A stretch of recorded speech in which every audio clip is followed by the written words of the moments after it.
intellectually invigorated or because you're worried? I'm awake because I can't sleep. I'm having trouble being objective regarding this case. I attended this lecture where this philosopher guy says that for something to be objective, it must be separate from the mind. And nothing is separate from the mind, ergo ipso facto Columbo Oreo. Not all of that was real Latin, Micah. Maybe for a little change, you could try solving a case without being objective. No, if there's no such thing as objectivity, then there's no such thing as measurement, which means that empiricism is meaningless. I only attended one lecture on the subject, Doc. It doesn't make me an expert.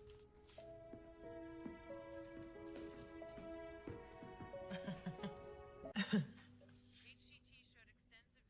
laughing because you figured something out?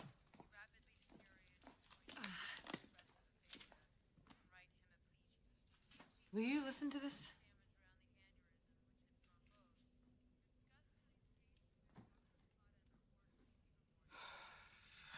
That's very strange.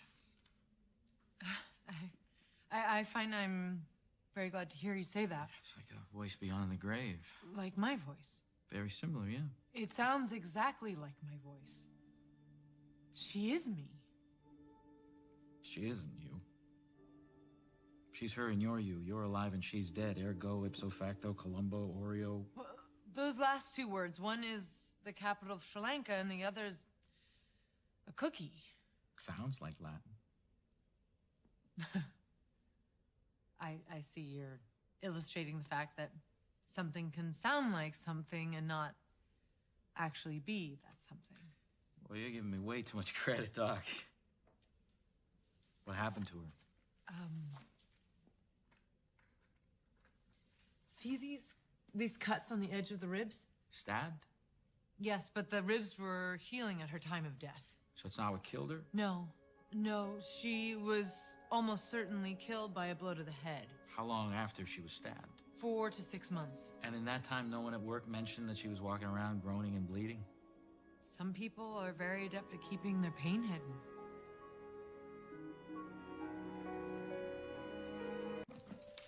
Musing out loud. In the 9 years that we've known each other, I've never heard you do that before. Actually, Micah, I was having a conversation with the victim. I ask her questions and she answers.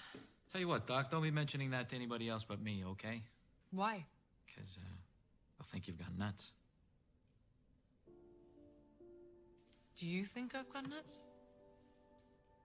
People often report in times of great stress, they hear a voice telling them what to do.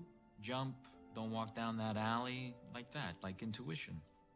I don't believe in intuition. Well, maybe that's why your brain is resorting to talking to you directly. I went to this lecture where this neurosurgeon said that we understand the dark side of the moon better than our own brains. Do you attend every lecture the Jeffersonian puts on? Hell yes.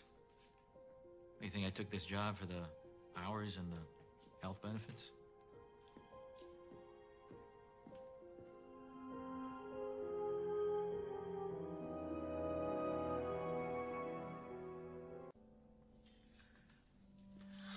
There's nothing left for me to discover from the hard evidence.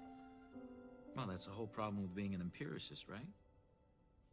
What is? Eventually, you run out of things to measure and smell and count. No, there is such a thing as objective measurement, Micah. There is such a thing as actual truth. I heard in one of these lectures about an experiment where they give guys a pair of glasses that make them see the whole world upside down. But after 3 days, guess what? They see everything right side up. And then they take off their glasses and they see everything upside down again. For 3 days. And then, eureka, back to normal. Yes, it takes the brain 3 days to adapt. Well, it seems to me you can't trust a brain that can't make up its mind about something as basic as which way is up. What else did you learn in that lecture? That there's no such thing as objectivity. That we're all just interpreting signals from the universe and trying to make sense of them. Signals from the universe. Dim, shaky, weak, staticky little signals that only hint at the complexity of a universe that we cannot begin to comprehend. But that's what the lecture said anyway.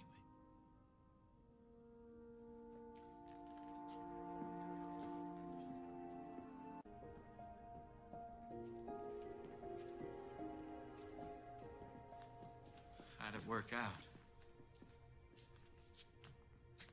I listened to the universe. I felt something.